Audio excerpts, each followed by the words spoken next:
कुंडली. सब बकवास. आज रविवार. निवांतच होते मी. आठवड्याचा शीन घालवण्यास रविवारच उपयोगी पडायचा. पुन्हा सोमवारपासून रहाट गाडगे चालू व्हायचे. दुपारच जेवण उरकून आपल्या खोलीत जाण्याअगोदरच बारका काटा 2 वर पोचला होता. यात स्पीड जरा माझ्यापेक्षा जास्तच होतं. अहो, झोपला का काय? काय विचारते मी. कोणत्या विचारात आहात एवढं?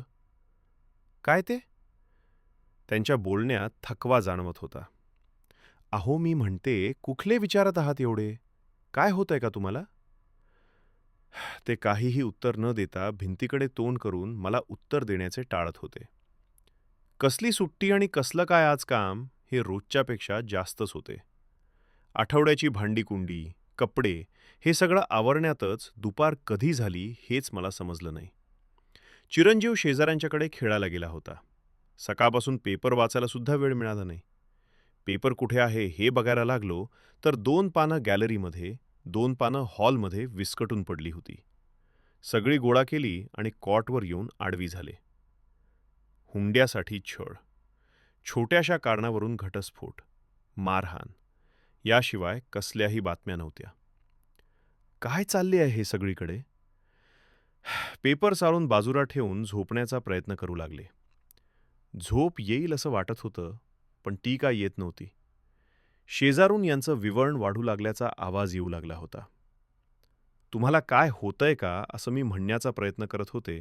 त्यांचं दुखणं इतकं वाढलं होतं की ते माझ्याबरोबर बोलण्याच्या मनस्थितीत नव्हते. मला काय करावं हे सुचत नव्हतं. मी आमच्या नेहमीच्या फॅमिली डॉक्टरला फोन केला. त्यांनी हॉस्पिटलला ताबडतोब घेऊन या म्हणून सांगितलं. नशीब, आज रविवार असून सुद्धा डॉक्टर साहेबांनी फोन उचलला व ते हॉस्पिटलमध्येच होते. मुलगा शेजाऱ्यांच्या घरी खेळत होता. मी त्यांच्याकडे गेली. काकूंना परिस्थितीची जाणीव करून दिली आणि हॉस्पिटलला जाऊन येते म्हणून सांगितलं. तुम्ही लवकर हॉस्पिटलला जा. मुलाची काळजी करू नका. मी बघते त्याला. हॉस्पिटल अर्धा एक तासावरती होतं. टॅक्सीमध्ये त्यांचं विवळण खूप वाढलं होतं. अचानक त्यांचा आवाज एकदम बंद झाला. ते बेशुद्ध झाले होते. अंगाला दरदरून घाम फुटला होता. हॉस्पिटलला पोहोचेपर्यंत सगळं संपलं होतं. पोटामध्ये अपेंडिक्स फुटून सर्वत्र रक्तस्राव झाल्याचे डॉक्टरांनी सांगितलं होतं. असंच गेल्या 2 ते 3 महिन्यांमध्ये 2 वेळा पोटामध्ये दुखलं होतं. पण पेनकिलरच्या गोळ्या खाऊन ती वेळ निभावून नेली होती. मी कितीतरी वेळा डॉक्टरला भेटा म्हणून सांगितलं होतं, पण पै पाहुणे यांचं महिनाभर येणं जाणं सुरू होतं. 10-12 झाल्यानंतर दादा वहिनी पण त्यांच्या घरी निघून गेले. राहिलेले संपूर्ण आयुष्य मला आणि माझ्या मुलासोबत काढायचं होतं. असेच दिवस जात होते. किती वादळ आलं तरी मनुष्य प्राणी यातून उभा राहून आपले जीवन जगतोच असं खूप वेळा ऐकलं होतं. तसंच मीही पुन्हा जगण्याचा प्रयत्न करत होते. माझ्या मुलासाठी. आज खूप उदास वाटत होते. आईची खूप आठवण येत होती. कॉटवर आडवी पडले होते. उशी मानेखाली मुरगळून घेतली. डोळे झाकले तरी झोप येत नव्हती. पण मन हळूहळू भूतकाळ डोकावू पाहत होतं. लग्नाचा विचार सुरू असताना काही स्थळ बघायला येत असलेल्यापैकीच एक निशांत. रविवारचा दिवस होता. आज हाच निशांत मला बघायला येणार होता. त्यामुळे घरातील सर्व आवराआवर करून आम्ही त्या मुलाची वाट पाहत बसलो होतो. तेवढ्यात दारावर बेल वाजली. येऊ का आत? हो हो, या ना. मोठ्या भावाने त्यांना आत घेऊन खुर्चीवर बसण्यासाठी सांगितले. आपण एकटेच आलात? आपल्याबरोबर आणखी कोणी नाही? मला मुलगी पसंत पडली की मगच मी घरच्यांना दाखवण्यासाठी घेऊन जातो. नाहीतर उगाचच माझ्याबरोबर सगळ्यांची फरकट होते. एका दृष्टीने तुमचं बरोबर आहे म्हणा. चहा घ्यायचा? हो, घेऊया की. मुलगा कसा असणार याचा विचार करत असतानाच, वसुधा, बाहेर येतेस का? वहिनी मला घेऊन बाहेर आली होती. 2-3 जुजबी प्रश्न केल्यानंतर त्याने माझ्या दादाला प्रश्न केला होता. आम्ही 2 मिनिटं एकमेकांशी बोलू शकतो का? हो हो, बोला ना. हल्लीच्या मुलामुलींना एकमेकांशी संवाद हा साधलाच पाहिजे. आमच्या लग्नापर्यंत हे असलं काहीच नव्हतं बरं का. अगोदर आई-वडील मुलगी पसंत करायचे. मग आम्हाला दाखवले जायचे. असो, जमान्याबरोबर आपल्याला बदलच पाहिजे. असं म्हणत आम्हा दोघांना गॅलरीमध्ये जाण्याची परवानगी दिली गेली. निशांतने पाहिलेल्या 21 मुलींचे मी मनापासून पाहता क्षणीच त्याला आवडले होते, हे त्याने मला त्याच वेळी बोलून दाखवले होते. म्हणतात ना, पहिली नजर में प्यार हो गया. तसंच काहीतरी त्याचं झालं होतं. हेही त्यांनीच मला त्यावेळी बोलून दाखवलं होतं. मला सुद्धा पाहता क्षणी तो आवडला होता. मी मनातून खुश झाली होती, पण मी हे त्याला जाणवू दिली नाही. काय करता तुम्ही? त्याने प्रश्न केला होता. एम.कॉम करताय. पुढे काय करायचं विचार आहे? बघू, त्या त्या वेळेला ठरवू. माझा कुंडलीवर विश्वास आहे. थोडंसं मी स्पष्टच बोलतो तुमच्याशी. कुंडली जमली तर आपण पुढे जाऊ शकतो. आणि कुंडली जमली नाही तर? मी विचारायला नको होतं, पण स्पष्टच विचारून गेले होते. माझा कुंडलीवर पूर्ण विश्वास आहे. ती जमली तरच पुढे जाता येईल. तो जरा स्पष्ट बोलत होता. तो आला आणि कुंडलीबद्दल स्पष्ट बोलून गेला होता. कुंडली जुळेल, होकार येईल, असं उगीचच मनाला वाटत होतं.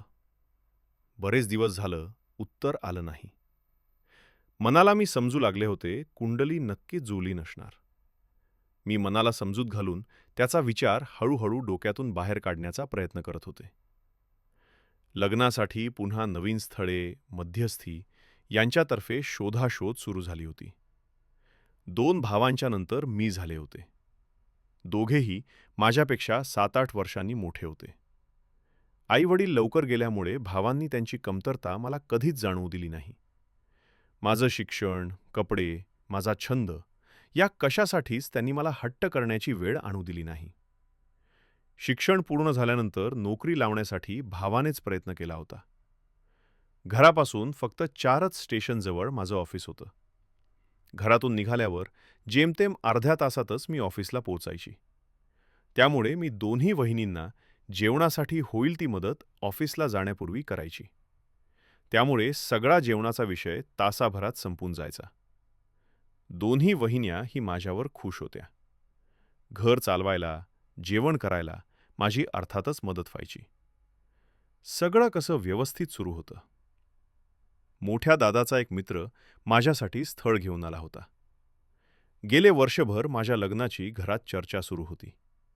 2-3 स्थळे येऊन गेली होती. आम्ही सगळे एकत्र बसूनच येऊन गेलेल्या स्थळाबाबत चर्चा करायचो. दोन्ही भावांचे मते मी घरापासून जवळच असावं असं होतं. पण हे सगळंच कसं जुळून येणार होतं? ताई, एखाद्या स्थळाची पूर्ण पाहणी करूनच मी दीदीसाठी स्थळ आणतो बरं का. अहो दादा, आम्हाला ते काय माहीत नाही का? वहिनी बोलली. दाराची बेल वाजली. खडबडून माझ्या भूतकाळातून मी जागी झाले. जरा स्वतःला सावरून कोण आले बघायला मी बाहेर आले. खिडकीतून बघितलं, 21 मुली बघून 22वी मला बघायला आलेला जो मुलगा होता, तोच दारात उभा होता. निशांत, नाव अजूनही आठवते मला. मी दार उघडले, त्याने स्मित हास्य केलं. आता या ना, बसा. आत येऊन बसला. मी स्वयंपाकघरातून 1 ग्लास पाण्याचा भरून घेऊन त्याच्यासमोर उभी राहिले. घ्या. भर दुपारी आपण आज इकडे? हो, मी इथे बाजूच्या शाळेमध्येच टीचर म्हणून काम करतो. जनगणनेच काम शाळेतील सगळ्या शिक्षकांना दिल्यामुळे मी आज प्रत्येक कुटुंबात किती लोक आहेत याचा आढावा घेण्यासाठी आलेलो आहे. आपल्याला दुपारी आल्यामुळे डिस्टर्ब तर केलं नाही ना? नाही हो, नुकतीच आत पडली होती पेपर चाळत. आपण इथे केव्हापासून राहता? मी आपल्याला बघायला आलो होतो त्यावेळी ते ठिकाण दुसरं होतं. अहो, ते माझ्या भावाचं घर होतं. त्याच्या लक्षात सगळं होतं. अहो, पण मी तर कुठे विसरले होते. माझ्या लग्नानंतर आम्ही इथेच राहतो. दप्तरांमधील वही काढून त्याने प्रश्न केला होता. घरी कोण कोण आहे? मी आणखीन माझा मुलगा राहते. माझ्या या उत्तरानंतर नकळत माझ्या गळ्यात मंगळसूत्र आहे का बघितलं असावं. आणखीन कोण कोण? नाही, आम्ही दोघेच राहतो. हे 6 वर्षांपूर्वी एका आजाराने गेले. ओ सॉरी म्हणत त्याने राहिलेले ग्लासमधील पाणी तोंडात घेतले. 2 मिनिटे शांतता. दोघेही स्तब्ध.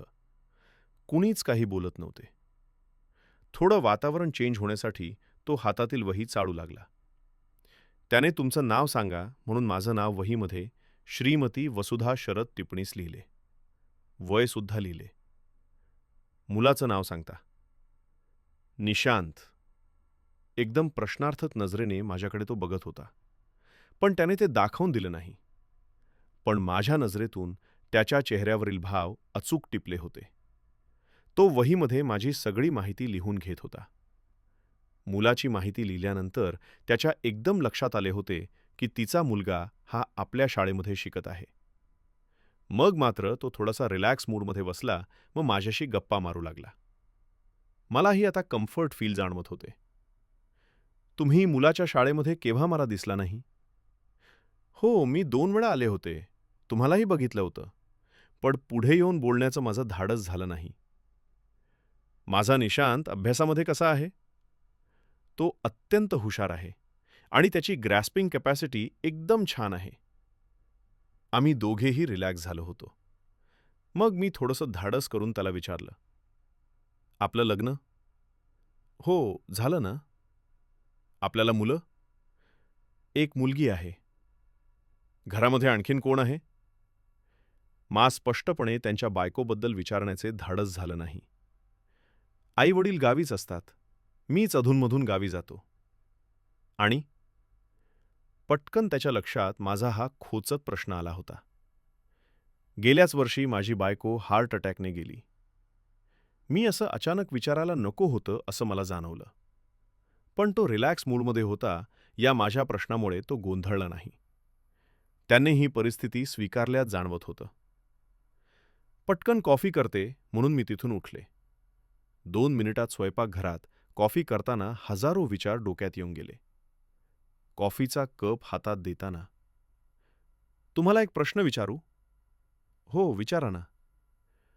तुमच्या ह्या लग्नाच्या वेळी तुमची कुंडली जुळली होती?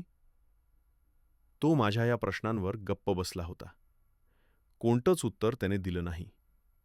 पुन्हा वातावरण गंभीर झालं. थोडं वातावरण नॉर्मल होण्याकरता मी पुन्हा प्रश्न केला.